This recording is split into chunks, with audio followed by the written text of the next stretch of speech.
அலைக்கும். அல்லாஹுடைய ரஹ்மத். மன் பத்வஅ பிஹி அமலுஹு லம் யுஷ்ரிஅ பிஹி நஸபுஹு. எந்த மனிதனை அவனுடைய தீய செயல் அல்லாஹுடைய ரஹ்மத்தை விட்டும் தூரமாக்கி வைக்குமோ அவனுடைய வம்ச உயர்வு அவனை அந்த ரஹ்மத்திற்கு நெருக்கமாக்கி வைக்காது என்ற குர்ஆன் வசனம் அதிகமாக கூறப்பட்டுள்ளது. பாவங்களிலும் தீமையிலும் மூழ்கியிருக்கும் உயர்குடியில் பிறந்த மனிதன் அல்லாஹ்வின் அச்சமும் பயபக்தியும் உள்ள தாழ்ந்த வம்சத்தில் பிறந்த ஒரு மனிதனுக்கு எவ்விதத்திலும் அல்லாஹ்விடத்தில் சமமாக மாட்டான்.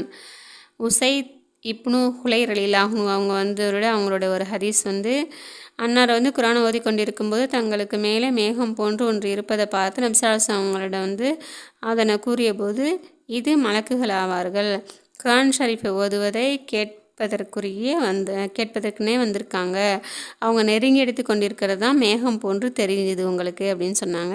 மற்றொரு சகாபி அவங்க குர்ஆன் ஓதும் பொழுது மேகம் காணப்பட்ட போது அதனை குர்ஆன் ஓதியதால் இறங்கிய சக்கினா என்னும் ரஹ்மத்தாகும் என நபி ஸல்லல்லாஹு அலைஹி வஸல்லம் சொன்னாங்க. இது முஸ்லீம் என்ற கிரந்தத்திலும் இந்த ஹதீஸ் வந்திருக்கிறது. இன்ன அக்ரமக்கும் இந்தல்லாஹி அத்காக்கும்.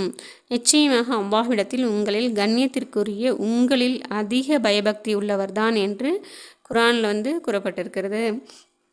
எனவே நம்ம அதிகமாக குர்ஆன் ஓதி அல்லாஹுடைய ரஹ்மத்தை பெறுவதற்கு எல்லாம் அல்ல வம்ச வழியும் பெறுவதற்கு எல்லாம் அல்லாஹ் தஆலா நம் அனைவருக்கும் தௌஃபீக் செய்வானாக. ஆமீன்.